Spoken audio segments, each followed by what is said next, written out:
الرحيم تبارك الذي بيده الملك وهو على كل شيء قدير الذي خلق الموت والحياة ليبلوكم أيكم أحسن عملا وهو العزيز الغفور الذي خلق 7 سماوات طباقا ما ترى في خلق الرحمن من تفاوت فارجع البصر هل ترى من فطور ثم ارجع البصر كرتين ينقلب إليك البصر خاسئا وهو حسير ولقد زينا السماء الدنيا بمصابيح وجعلناها رجوما للشياطين وأعتدنا لهم عذاب السعير وللذين كفروا بربهم عذاب جهنم وبئس المصير إذا ألقوا فيها سمعوا لها شهيقا وهي تفور تكاد تميز من الغيظ كلما ألقي فيها فوج سألهم خزنتها ألم يأتكم نذير قالوا بلى قد جاءنا نذير فكذبنا وقلنا ما نزل الله من شيء إن أنتم إلا في ضلال كبير وقالوا لو كنا نسمع أو نعقل ما كنا في أصحاب السعير فاعترفوا بذنبهم فسحقا لأصحاب السعير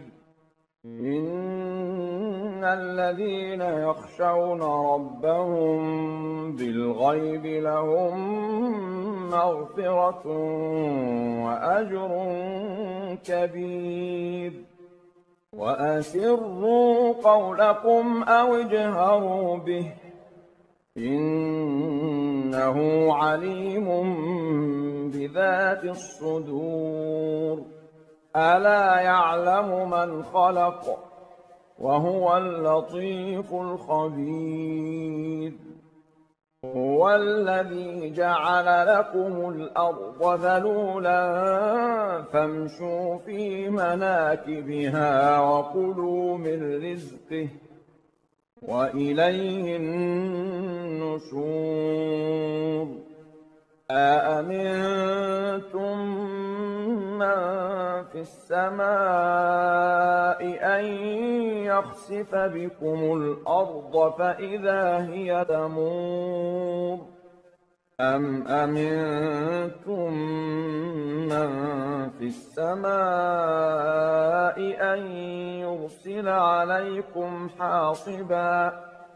فستعلمون كيف نذير ولقد كذب الذين من قبلهم فكيف كان نكير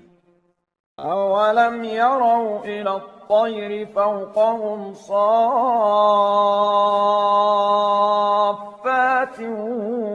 ويقبضن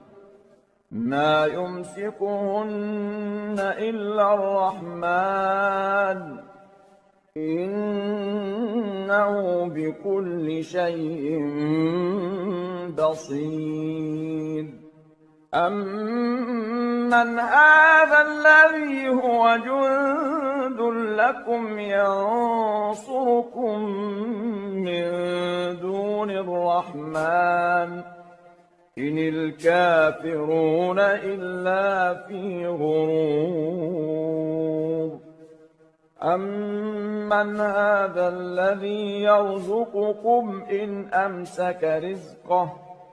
بل لجوا في عتو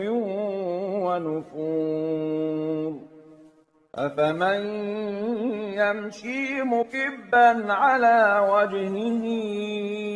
أهدى أمن يمشي سويا على صراط مستقيم قل هو الذي أنشأكم وجعل لكم السمع والأبصار والأفئدة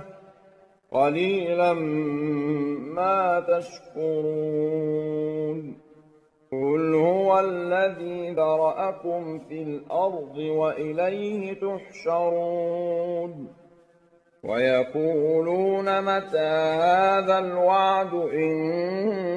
كنتم صادقين قل إنما العلم عند الله وإنما أنا نذير مبين فلما رأوه زلفة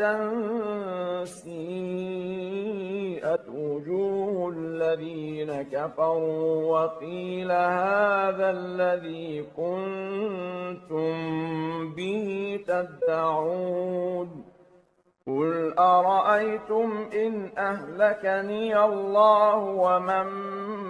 معي أو رحمنا فمن يجير الكافرين من عذاب أليم قل هو الرحمن آمنا به وعليه توكلنا فستعلمون من هو في ضلال مبين قل أرأيتم إن أصبح ماؤكم غورا فمن يأتيكم بماء